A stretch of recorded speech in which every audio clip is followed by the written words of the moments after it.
for those of you who don't know me, my name is Jourden Garcia. These are my note cards. So by a show of hands, how many of you currently are insured?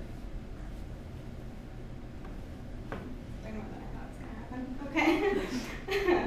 So I know for myself, when I turned 21, I struggled with maintaining my health insurance for the main fact that I had reached the age limit of being of receiving benefits through my father from the military as a dependent.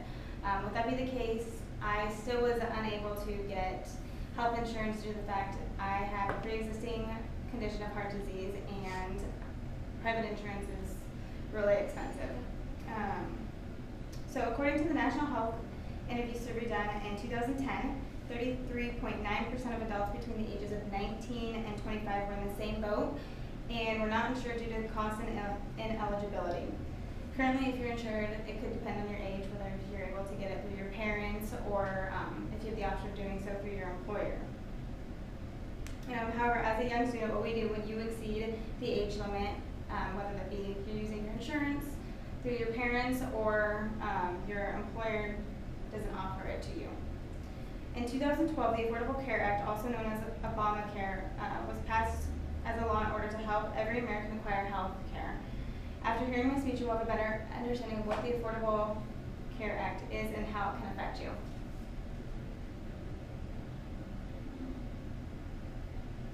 Okay.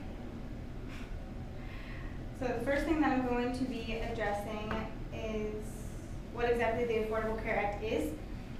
The Affordable Care Act was signed into law with the goal of making sure that every American has the capability of acquiring affordable quality health insurance. The main aspect of the Affordable Care Act is to mandate that insurance companies accept all applications regardless of any pre-existing conditions an individual may have. Specifically, the new law provides the patient's Bill of Rights, and this is in order to protect you. In the past, insurance could deny you health insurance due to pre-existing conditions, including children with asthma or heart defect. They could put a cap on the amount of care that they would cover, or could drop your coverage by finding an accidental mistake in your paperwork. So to better illustrate that, this is a chart showing that was done by the National Health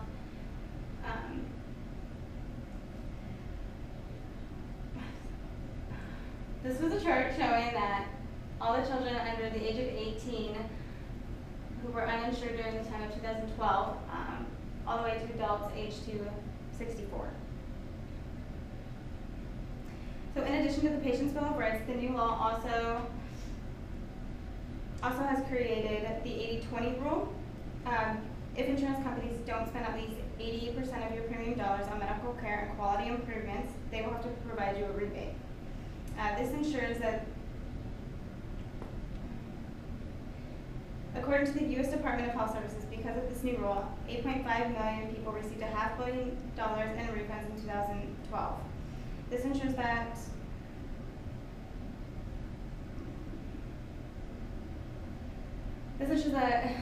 insurance companies are not, that they're using your dollars wisely. They're not spending it not accordingly. In addition to the 80-20 rule, the law requires that for the first time ever, insurance companies are required to publicly justify the actions if they want to raise rates by 10% or more.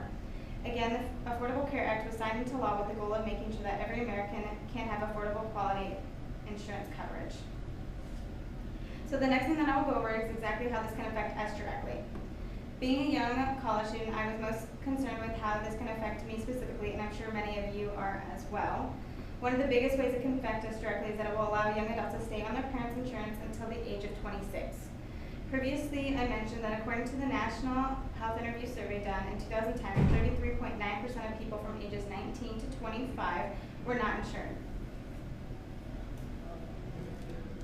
So this is a chart showing from 1998 to 2012 what people were doing for insurance, whether that be public coverage or private coverage, or if they were uninsured.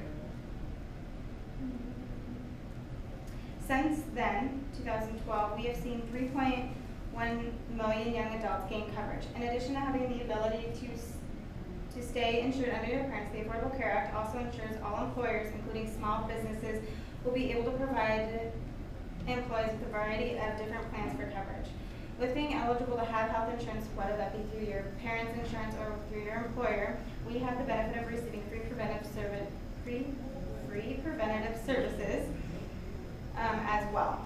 If you are new to an insurance plan, you can receive recommended preventative services like flu shots, HIV and cancer screenings, contraceptive counseling, and FDA-approved contraceptives for free.